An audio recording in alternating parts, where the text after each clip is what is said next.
Allez-y. Eh bien, heureux de vous retrouver parce que ça fait un petit moment qu'on n'a pas touché à F1 2016. Les pneumatiques hard, medium, soft, temps variable sur le circuit. Donc effectivement, il pleut déjà, donc voilà. On gagne le face-à-face avec Ricardo. On a 903 points de ressources et de développement.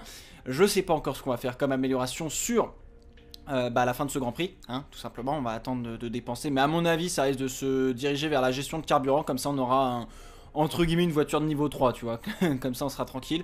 Et peut-être qu'on interrompra la R&D parce qu'il reste 2, 4, 6 grands prix en comptant celui de Malaisie. Donc effectivement on va tranquillement arrêter le développement à la fin à mon avis de cet épisode. Une fois qu'on aura fait les améliorations de carburant.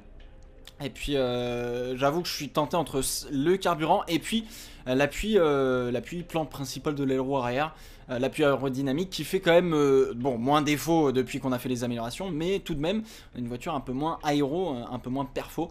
Je voulais vous dire évidemment que non, on n'arrête pas F1 2016, il y aura même une saison 3. C'est juste pour vous dire qu'on fait aussi du Motorsport Manager, histoire de voir un petit peu autre chose que du F1 2016. Mais si vous aimez Motorsport Manager et F1 2016, vous serez servi. Si vous aimez F1 2016, vous serez servi. Si vous aimez que Motorsport Manager, vous serez servi. Donc vous ne vous inquiétez pas, on va continuer comme ça jusqu'à la fin de la saison. On verra comment on fait la saison 3.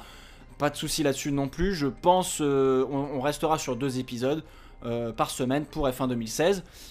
Donc voilà. Bon bah écoutez, en attendant, je vous propose de passer tout de suite au Grand Prix de Malaisie à Kuala Lumpur.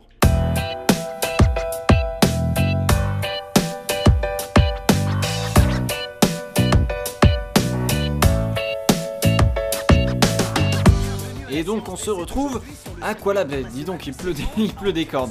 On se retrouve à Kuala Lumpur sur le circuit de Sepang qui a fait son apparition en 99, je crois. Oui, c'est 99. Parce que je m'étais gouré sur la saison 1 en fait, et vous m'aviez tous repris. Mais non, c'est pas 2000 ou 2001, c'est 99.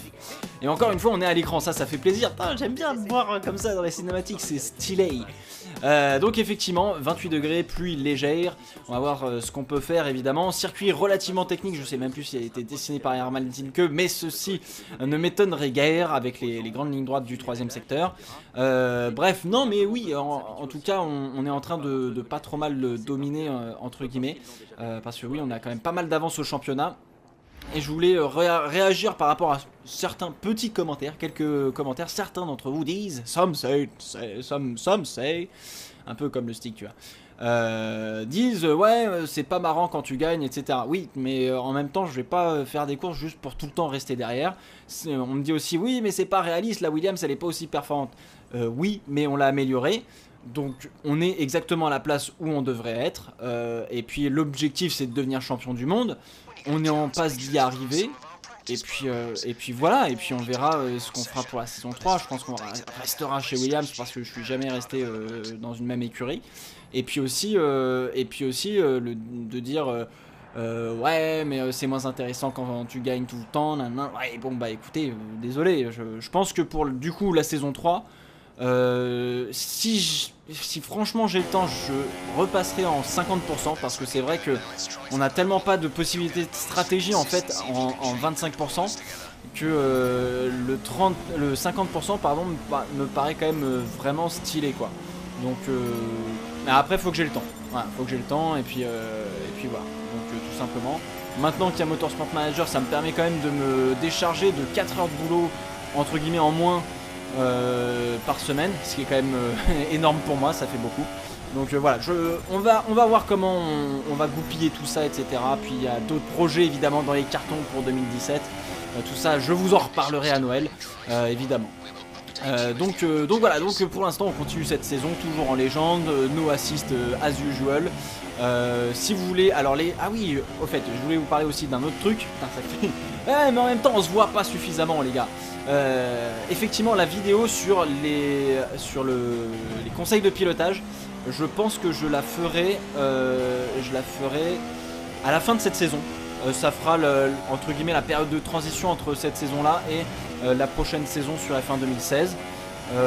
Et puis voilà, tout simplement. Donc effectivement on fera cette vidéo de pilotage. Je vous conseille d'ores et déjà, si vous voulez vous mettre en fait au pilotage sans aide, de regarder le HUD, donc le compteur de vitesse en bas à droite. avec la barre verte et la barre rouge. La barre verte étant pour le comment ça s'appelle, l'accélération, et la barre rouge étant pour le freinage. Et vous allez voir que vous allez apprendre quand même pas mal sur les accélérations, les freinages, comment je me débrouille entre guillemets. Donc voilà, ce sera peut-être un commencement on va dire, et puis voilà. Puis ensuite on fera une vidéo, etc. Bref, reconnaissance du circuit, on a fait 30 sur 50. Je vous explique pourquoi, parce que en pneu pluie, je me suis un peu énervé en fait. J'arrivais pas à trouver le bon rythme, à faire d'une Verstappen au Brésil, tu vois. Donc effectivement j'ai eu un petit peu de mal sur la reconnaissance. Gestion des pneus parfait, sauf que 3ème et 4ème tour on perd un petit peu de rythme. Plus dû pour moi de la concentration, donc on a les médiums qui se gèrent bien, mais il faut pas oublier que la dégradation est extrêmement forte ici à Sepang. Et puis on a fait un super tour qualif, en tout cas un super sprinter, une 36.4 pour le temps de pole estimé. Je pense qu'on peut facilement enlever 1 seconde et demie parce qu'il se gourde tout le temps. Et puis on a récupéré 25 points des objectifs de l'équipe, 155 points de ressources supplémentaires, ça va nous conforter dans 2-3 petites choses, donc ça va être pas mal. Donc on se retrouve dans notre paddock et on va prendre donc les objectifs de la séance de qualification de notre cher Emma Jenkins, notre agent. 6ème ou mieux, faire mieux que Ricciardo, faire mieux que Massa. Ça devrait être faisable. Je veux pas vendre la peau de l'ours sans l'avoir tué, hein, mais ça devrait être faisable. On n'est pas un tocard, donc ouais, il y a moyen qu'on y arrive. Maintenant faut faire le travail. Faut faire le travail. Je pense qu'on peut encore améliorer le tour qualif. C'est ce qu'on va voir tout de suite en qualification. Mettez-vous à l'aise car nous entamons les qualifications ici à Kuala Lumpur. Dans les prochaines minutes, nous allons découvrir qui a eu un bon rythme ou pas.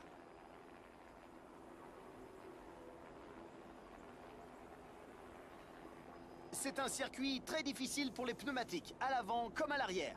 Pensez-vous qu'une bonne gestion de l'usure peut garantir une bonne place aux pilotes ? L'usure des pneus fera toute la différence ici car ils ont tendance à s'abîmer très vite lorsque les pilotes visent un bon chrono. Mais si votre monoplace est bien équilibrée, comme le sont celles de l'écurie Mercedes ou encore Red Bull, vous aurez de bonnes chances. Et on se retrouve dans notre garage pour la séance de qualification. Donc comme d'habitude on va prévoir 2 petits runs avec ce magnifique soleil couchant sur ces bancs. Car elle est belle cette image, elle est belle cette image. Ça fait vraiment plaisir. Donc on va passer les softs évidemment. On va en passer à mon avis 2 trains. Ça dépend du premier tour, ce qui va nous poser une première marque, comme va le faire tout de suite Sergio Pérez. On le rejoint en piste tout simplement, fin du premier secteur, et vous voyez qu'on est déjà en avance sur le temps de Sergio Pérez, fraîchement mis, 3 dixièmes d'avance. Ça c'est une bonne chose. Verstappen, une 36-1, on arrive sur la fin du 2e secteur et là aussi on va être en avance de pas grand chose puisque c'est Vettel qui a repris le meilleur temps. Et on est en avance de 9 millièmes seulement, ce qui est que dalle. Et on va venir finir ce tour. On ouvre le DRS, attention au reflet du soleil sur notre carrosserie. Et on arrive pour signer une 35.8 à 53 millièmes de Vettel et Raikkonen qui est intercalé, pas incarné, intercalé entre nous. Évidemment ça va s'améliorer. Massa fait un 1.35.5, ça c'est très très bien joué de la part de Felipe. Et effectivement je vous l'ai dit, eh bien Lewis Hamilton est passé en dessous de la barre des 1.35, 1.34.8. Ça va être très compliqué d'aller chercher ça, 7 dixièmes de mieux à faire. Je pense qu'on peut viser peut-être la 4ème place de Massa. C'est ce qu'on va voir tout de suite. 2e train de pneus, le moins d'essence possible et on signe un violet, moins 296 millièmes. Dans le premier secteur, on arrive tout de suite sur la fin du 2e secteur. On a eu un petit peu plus de mal sur certains virages et on est en retard cette fois-ci d'un 10,7 entre guillemets sur le meilleur temps. Et on est 10e actuellement. On va réaccélérer, on prend le pointeur le plus loin possible, on remet le DRS, on accélère pleine balle et 5 dixièmes de mieux. On est 5e, une 35.2 à 3 dixièmes donc de Lewis Hamilton qui a signé la pole position. Les 2 Mercedes qui ont bloqué donc la première ligne, devant les 2 Red Bull, devant les 2 Williams, devant les 2 Force India, devant les 2 Ferrari et devant les 2 McLaren. Et oui, Ferrari qui est très très loin, 9 et 10. C'est très mauvais de la part de Vettel et de Raikkonen. Peut-être une montée en puissance des Force India, ça peut être très intéressant sur ce Grand Prix. Et on peut toujours aller chercher les Red Bull. En tout cas, Hamilton me paraît très très fort. Et puis derrière, eh bien, c'est les Toro Rosso qui suivent les 2 McLaren. Et après, ça se mélange un peu plus. Dis donc, il y a un peu plus de mixité, de diversité dans les monoplaces. Nasser ferme la marche à plus de 3 secondes. Et voilà, on va gagner notre face-à-face avec Daniel Ricciardo. On a eu vraiment pas du mal en fait face à Daniel Ricciardo. On est tombé sur les bons circuits au bon moment avec les bonnes conditions, avec la bonne voiture. Et donc du coup on a réussi à gagner sur Ricciardo. Et donc bah oui, bah on est toujours dans le purple comme on dit, on est toujours dans le violet, toujours dans le top du top. Et puis on va écouter donc notre boîte vocale. Pour les objectifs de course, à mon avis, ils vont être assez élevés. On va voir ce qu'on peut faire 6ème ou mieux, faire mieux que Massa. Ouais, ça devrait être faisable à mon avis. Oula, pardon, petit Roland gastrique, je m'excuse. Donc oui, non, ça devrait être faisable, hein, à mon avis, pour la course. Maintenant, il faut aller chercher les Verstappen et les Ricciardo et les Mercedes. Ils sont quand même vite. Pas oublier qu'en ligne droite, on est quand même ultra rapide. Donc ça va être une course vraiment très intéressante, à mon avis. Tout de suite, le Grand Prix de Malaisie.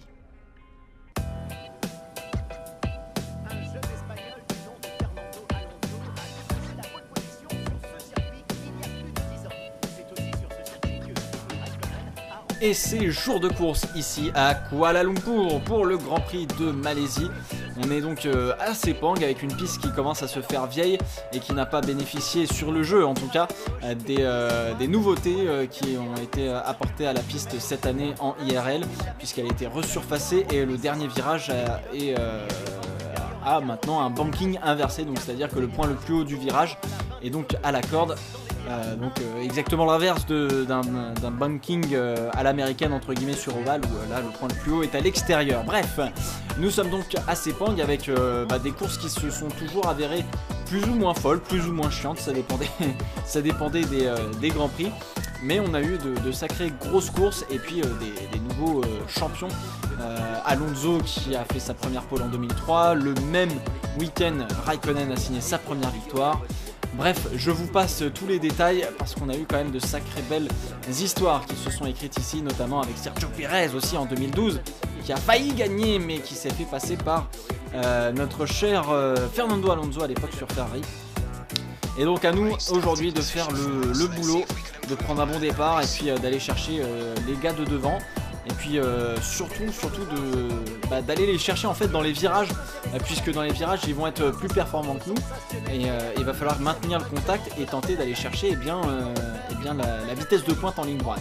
Mercedes devant, Red Bull devant, Williams, et on bat notre équipier de pas grand chose, suite de 3 dixièmes tout de même. Et surprenante les Force India qui sont devant les Ferrari qui sont en train de couler.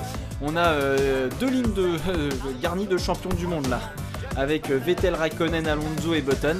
Et puis derrière, ça se mélange un peu plus. Rio Haryanto en tête des autres en fait, de la 3ème partie de peloton on va dire, qui comprend donc les Manor, les Sauber et puis les Haas. Alors on va étudier notre petite stratégie. Notre stratégie de course. Oh! Ah d'accord. Donc en fait il faut mettre les hard. Les médiums vont tomber en rade avant selon notre ingénieur.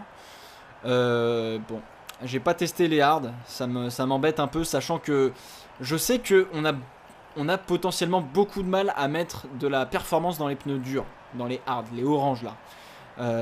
On a vraiment beaucoup de mal à mettre de la perf dedans et on les détruit plus qu'ils ne sont performants en fait. C'est ça un petit peu mon souci. Je suppose que tous les autres seront sur une stratégie similaire à mettre les pneus hard. Ce qui va être intéressant, c'est de savoir si derrière dans le paquet ils ont mis une stratégie décalée et donc du coup potentiellement soit les médiums. Hop là, salut Ricciardo. Donc potentiellement soit les médiums, soit les hard. Ça va être intéressant. S'ils mettent les médiums, ça va être très intéressant. Donc effectivement on va faire chauffer les pneumatiques. Et puis après on va se retrouver donc évidemment pour le Grand Prix. Mais ouais, je sais pas. On va voir ce que ça donne évidemment en termes de stratégie, en termes de course aussi, parce qu'il y a beaucoup d'opportunités de dépassement sur ce circuit. Donc on va laisser monter la pression et puis on se retrouve pour l'extinction des feux.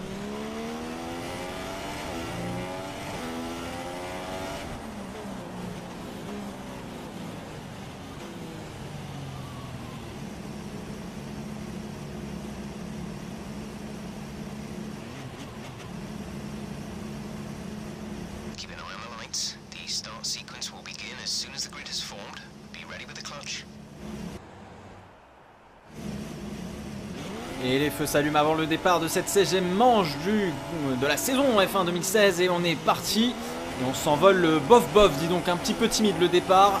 tout comme devant Rosberg qui a pas pris le meilleur départ. C'est Verstappen qui a pris le meilleur départ. Ricciardo se décale, Verstappen aussi. On va choisir l'intérieur pour défendre, on va faire le freinage. Et on va pas essayer de faire un énorme freinage non plus, il faut faire attention à ces garçons. Allez, est-ce qu'on va tenter de décroiser? Attention, derrière on a les Force India qui nous allument dans les rétroviseurs. Faut laisser de la place pour Nico Hülkenberg qui s'impose face à son coéquipier. Devant, c'est en train de chahuter entre Rosberg et Ricciardo. Ils sont à 2 de front, on a de l'aspiration, on va venir freiner à la fin du premier secteur. Et Ricciardo qui nous rentre dedans et qui nous tourne dessus tout simplement. Alors qu'on était à 3 de front et c'est Rosberg qui envahit les frais puisque il s'est fait savagement sorti dehors à l'extérieur et Verstappen a pris le dessus sur Lewis Hamilton. Ça va être très intéressant puisque la Red Bull a quand même des soucis de performance en termes de vitesse de pointe et par contre effectivement Hamilton va être meilleur. À nous de faire la jonction et s'ils se battent tous les deux on va pouvoir aller les chercher. On revoit le replay de ce Grand Prix, de ce départ de ce Grand Prix de Malaisie. Derrière ça s'est pas mal décalé. Effectivement on a pris un départ vraiment très bof. Les Force India ont pris un super départ tout comme les Red Bull. Les Ferrari se sont un peu effondrés puisqu'elles se font attaquer par les McLaren derrière. On va revoir ça évidemment dans un instant. Mais c'était assez chaud parce que Hülkenberg mine de rien était vraiment pas loin de nous passer. Donc on a bien fait de laisser suffisamment d'espace, d'ouvrir un petit peu notre trajectoire sur le deuxième virage. Et puis là on s'est retrouvé à l'aspiration, on a choisi de se décaler, de faire le freinage à l'intérieur et boum, Ricciardo nous a pas vu, nous a tourné dedans, a emmené Rosberg à l'extérieur et c'est ballot pour toi mon Nico. Nico qui commençait tout de même deuxième et qui a pris un envol similaire à celui de Lewis Hamilton. Pas aussi bon qu'on le voudrait et derrière en fait l'aspiration a fait le tout pour les Red Bull et surtout pour Verstappen qui a fait un bon départ, faut le dire. Les Red Bull qui se retrouvent à l'intérieur et puis les Mercedes qui se retrouvent après à l'intérieur pour le deuxième virage. Donc normalement ça aurait dû bien passer mais la réaccélération a fait que Verstappen est passé et puis Ricciardo s'est porté à la hauteur. Rosberg a donné un petit peu plus de résistance sur Daniel Ricciardo, le freinage, on s'est pointé à l'intérieur, Ricciardo a pas pu tourner, emmène tranquille, contact quand même tranquillement Rosberg à l'extérieur et du coup qui passe? Je crois que c'est Sergio Perez qui est passé et non pas Nico Hülkenberg. On se retrouve avec Jenson Button qui prend un envol fulgurant par rapport à Kimi Räikkönen qui a l'habitude de se louper au départ tout simplement.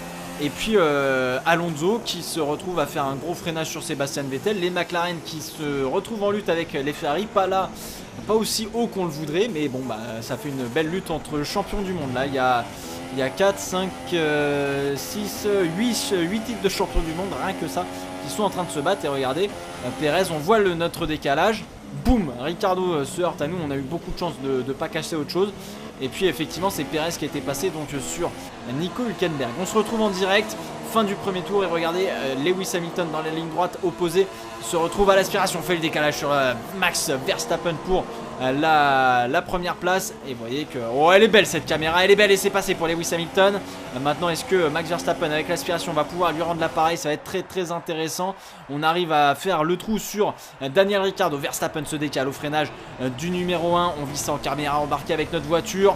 On est très très proche des deux hommes. On va peut-être pouvoir croiser, décroiser, jouer un petit peu à ce jeu là. Attention entre Hamilton et Verstappen, ça se touche limite, c'est très très propre encore, mais ça pourrait très vite mal se terminer. Et regardez, on a tellement de vitesse de pointe qu'on va venir faire le freinage peut-être sur Lewis Hamilton. On se décale à l'intérieur au cas où le pilote britannique aurait voulu se décaler à son tour sur Verstappen, mais finalement non, il a une meilleure motricité. Attention, tout de même meilleure motricité pour Hamilton qui reprend le dessus sur nous. Et on se bat avec donc Hamilton qui va sûrement revenir assez rapidement sur Max Verstappen. Et derrière on a Ricciardo qui est un petit peu plus loin mais qui recolle évidemment à ce trio de tête entre guillemets. Puisque on se bat et donc du coup ça fait ses affaires. Encore une fois chapitre 2 avec Lewis Hamilton face à hop là on s'est loupé sur la dernière épingle et Ricciardo va peut-être nous passer. Non, on arrive quand même à avoir une meilleure motricité du fait d'être allé complètement à l'extérieur. On s'est complètement loupé et aïe aïe aïe aïe. Et ça se décale devant pour Max Verstappen qui s'était fait passer le virage d'avant par Lewis Hamilton. Chapitre 3 cette fois-ci. Oh là là, ça va être vénère entre les deux.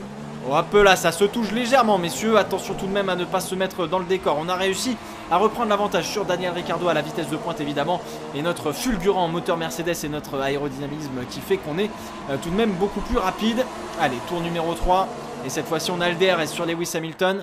Verstappen n'a pas le DRS, ça se décale pour Lewis Hamilton encore une fois. Ricciardo a aussi le DRS. Le freinage, c'est passé pour Lewis Hamilton juste avant le freinage. Et on est dans l'échappement, hein, même dans le diffuseur de notre cher Max Verstappen. Et j'ai l'impression qu'il y a quelques petites gouttes de pluie qui commencent à s'inviter, ou alors j'ai complètement rêvé. On va voir ça dans quelques instants. Verstappen deuxième, maintenant il faut qu'il fasse le boulot. Mix 2, ok, attention, où est-ce qu'on peut peut-être tenter la gagne ici? Non, pas suffisamment de motricité avec Max Verstappen, mais on va venir rentrer au stand à la fin de ce tour pour chausser les pneus hard. Et on se retrouve donc dans le 3e secteur. Oh, on part à la faute encore une fois, mais on a des problèmes de frein ou quoi? Et on est parti à la faute au même endroit que Sergio Pérez en 2012. Et Ricciardo nous a passé alors qu'on se fait menacer par Nico Rosberg, qui je suppose ne va pas rentrer au stand puisque c'est Lewis Hamilton qui est en tête et qui aura le choix. Allez, on va choisir évidemment la trajectoire extérieure pour rentrer en même temps que Daniel Ricciardo. Et c'était effectivement Verstappen qui va continuer. Allez, on va venir faire le freinage sur la ligne des 80 km/h pour l'entrée au stand. Ça met les hards pour Lewis Hamilton. Ça va mettre les hards bien pour nous aussi. On met les hards. Et est-ce qu'on va pouvoir repartir? Oui, ah oui, c'est bon ça. On est reparti devant Daniel Ricciardo. Donc finalement on rattrape notre CON-NERIE de tout à l'heure.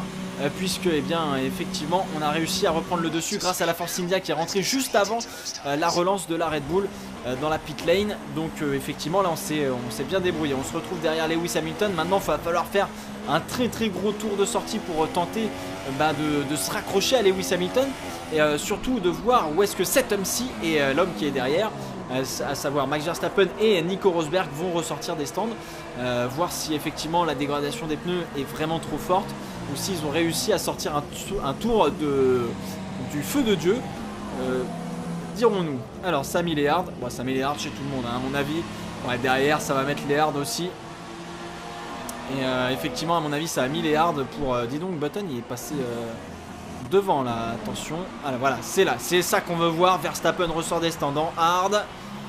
Et il est où? Il est devant. Ouh, il est devant Lewis Hamilton. Et il est passé Max Verstappen. Et il est passé, l'undercut n'a pas fonctionné pour Lewis Hamilton. Quel dommage, enfin l'undercut, c'est l'overcut qui a fonctionné pour Max Verstappen. Il vaudrait mieux dire cela comme ça. Et on est repassé, donc effectivement devant eh bien Nico Rosberg aussi qui était à notre tort et qui repart vraiment un peu plus loin et qui se fait menacer maintenant par Sébastien Vettel qui a fait une fulgurante remontée lui aussi. Derrière on a Massa et les Force India sont les grosses perdantes en fait eh bien, de tout cela, et on va vivre effectivement la bataille germano-germanique entre la Ferrari et la Mercedes des deux Allemands. Et ça va faire le freinage pour Sébastien Vettel sur Nico Rosberg. Attention à la McLaren qui ressort à hauteur de eh bien, Kimi Raikkonen il me semble, et c'est passé pour la McLaren alors que là c'est en train de se battre entre les deux. Ça s'est touché entre Rosberg et Sébastien Vettel, et avantage à l'Allemand de la Scuderia Ferrari qui passe donc Nico Rosberg. Et on se retrouve un petit peu plus tard et cette fois-ci on est sous la menace de l'Australie.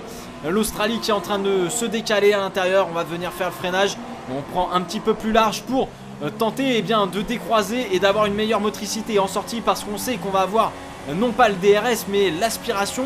Et avec eh bien, regardez ce mélange riche et cette vitesse de pointe ahurissante, 336 km/h. On fait le freinage. On a freiné un petit peu plus tôt face à Daniel Ricciardo qui laisse quand même la porte bien ouverte pour nous permettre de passer devant. Et bien j'ai l'impression que les deux gars de devant, à savoir Verstappen et Hamilton, sont en train de buter sur Gutiérrez et Romain Grosjean. À mon avis ça doit être les deux As qui ne se sont pas encore arrêtés. On signe un violet, un purple dans le premier secteur en je sais pas combien de temps d'ailleurs. Mais on a signé, hop là, attention à ne pas trop mordre évidemment, alors qu'il va y avoir bientôt une pluie. Et oui, il va commencer à pleuvoir dans 5 minutes. À mon avis on risque de finir non pas avec les intermédiaires. Et eh bien j'ai l'impression que la As de Romain Grosjean fait le bouchon sur Lewis Hamilton, et ça va bénéficier à notre cher Max Verstappen pour la tête de la course. Et bien il se passe beaucoup de choses dans ce Grand Prix, énormément de choses. Ça fait plaisir à voir évidemment, un Grand Prix aussi disputé. Attention encore une fois, Ricciardo qui n'est pas très loin, il est même très proche. Là ça va être le DRS pour Ricciardo. Et on va encore se battre. Attention tout de même, on va pas se décaler. Le freinage évidemment sert à rien de se décaler ici. Et on va conserver l'extérieur. On va tenter de conserver plus de vitesse à l'extérieur. On ressort côte à côte avec Daniel Ricciardo qui va avoir le DRS. Oh là là, est-ce que la vitesse de pointe va jouer? Effectivement, meilleure vitesse de pointe même avec le DRS ouvert. On tente de choisir une ligne alors que derrière c'est en train de se battre avec Sébastien Vettel et Nico Rosberg. Encore une fois, ça s'était échangé les positions entre les deux Allemands. Et on conserve, hop là, on a bien mordu sur le vibreur. On conserve l'avantage sur Daniel Ricciardo. On s'en est tout de même bien sorti face à l'Australien de chez Red Bull. Et on a en ligne de mire les deux As. Et c'est passé pour évidemment les deux pilotes de devant. Et on fait le gros freinage, attention à ne pas percuter. Gutiérrez et Ricciardo va peut-être tenter de s'infiltrer. Et non, Grosjean joue la team franco-française puisqu'il nous fait notre jeu tout simplement en essayant de retenir Daniel Ricciardo. Alors sûrement involontaire parce que à mon avis c'est l'IA qui est comme ça. On fait le freinage, hop là, et on s'est loupé encore une fois dans ce virage. Aïe aïe aïe, on a bloqué les roues. Et regardez qui passe. Il y a tout le monde qui passe. Ricciardo est passé, Vettel est passé. On se retrouve sous la menace de Nico Rosberg. On bénéficie tout de même du DRS qu'on a réussi à choper sur Esteban Gutiérrez. On va faire le freinage et tenter de racoler aux deux gars de devant. Oh là là, ça va être super compliqué. On ouvre encore une fois le DRS. Vettel aussi a le DRS. Je crois que Ricciardo aussi a le DRS. Ouais, ça va être très compliqué. Aïe aïe aïe aïe, on s'est complètement loupé. Le freinage Vettel à l'intérieur sur Ricciardo. Et on va tenter de la jouer finaux parce que là on est très proche. Peut-être un décroisement. Oh, le décroisage, il est beau. Regarde ça, la motricité. Attention tout de même, Ricciardo a failli nous rentrer dedans. Et on est repassé sur les deux pilotes anciennement coéquipiers chez Red Bull. Et on est repassé pour cette cinquième place virtuelle, troisième place évidemment. Et on re-signe un purple dans le premier secteur, ça fait plaisir. Alors que les premières gouttes de pluie sont en train d'apparaître sur le circuit de Sepang. Et on se retrouve à la fin de ce tour. On fait l'intérieur au virage où on s'est loupé par deux fois sur Esteban Gutiérrez. Alors que devant c'est en train de se battre. Et encore une fois, ça y est, Hamilton a fait la jonction sur Verstappen après cette mésaventure avec les As. Il ne doit pas être très content, notre cher Lewis.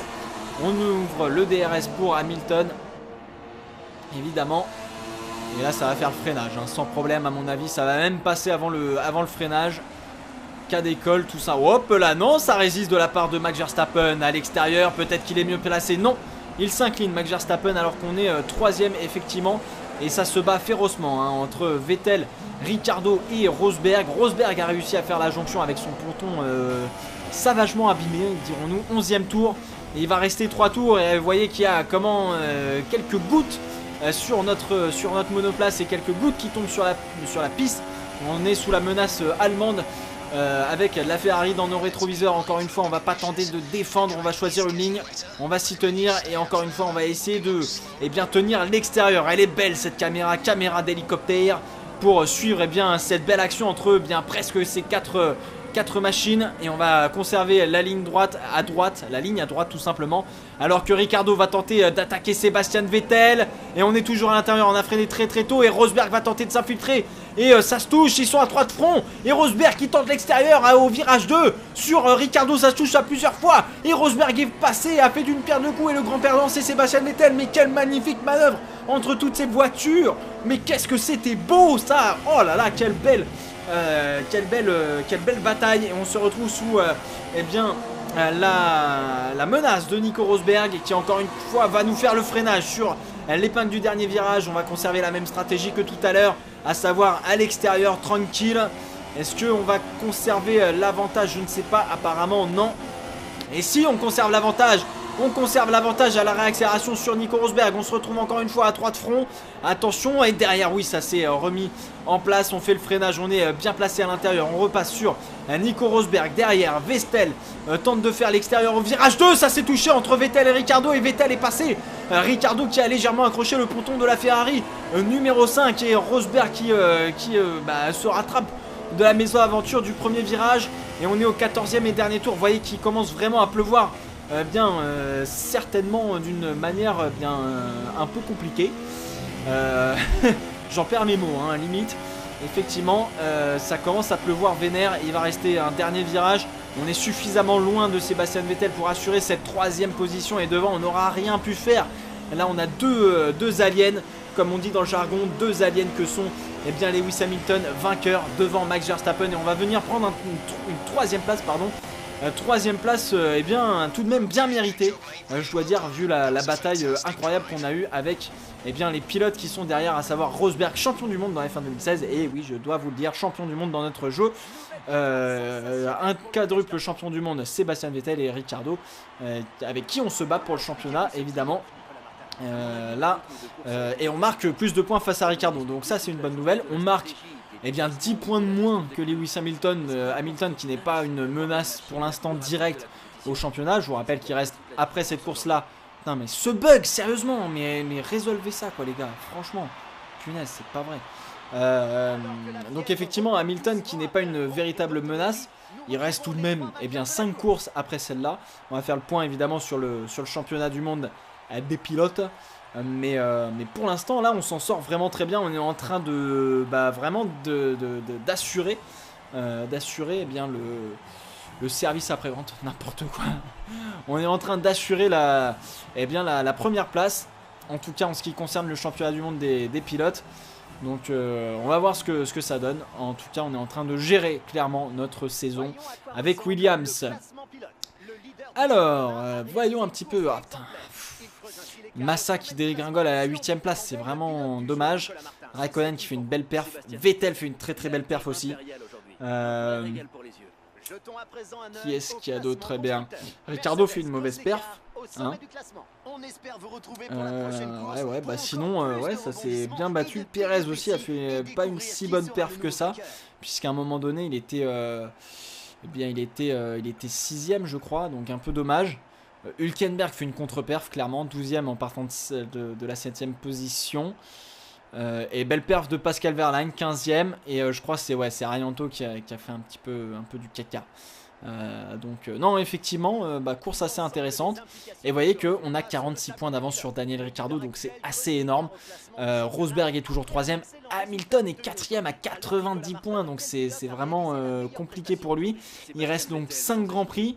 A savoir que 5 Grands Prix ça fait 5 x 25, 150. 150, donc ça veut dire que Massa ne pourra plus être champion du monde. Raikkonen et Vettel ça commence à être vraiment compliqué. Et puis on se rapproche tant bien que mal de Red Bull et de Mercedes.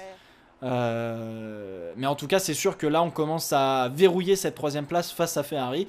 Et je pense que c'est l'objectif qu'on s'était fixé en début de championnat, en tout cas entre nous, hein, d'être 3ème. On est en train de remplir ça, mais effectivement, 150 points à distribuer, ça commence vraiment à être très chaud pour les deux Ferrari.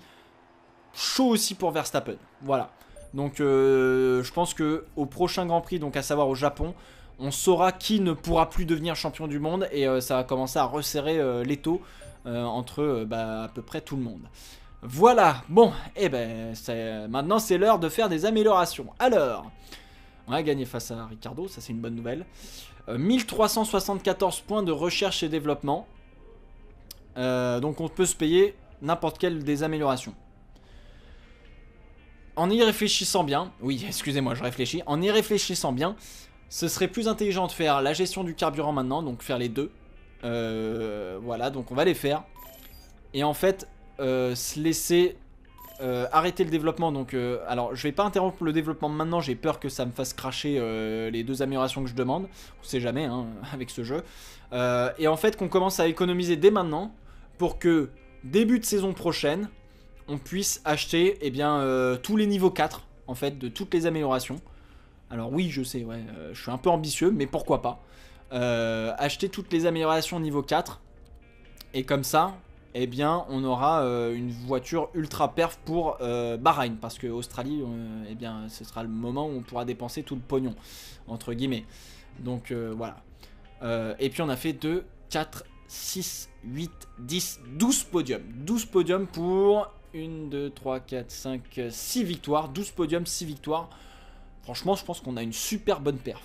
Super bonne perf. Il nous reste donc 5 Grands Prix pour décider du championnat du monde des pilotes. Prochain Grand Prix, donc Japon, Suzuka, très technique et un vrai régal pour le pilotage et pour les yeux aussi.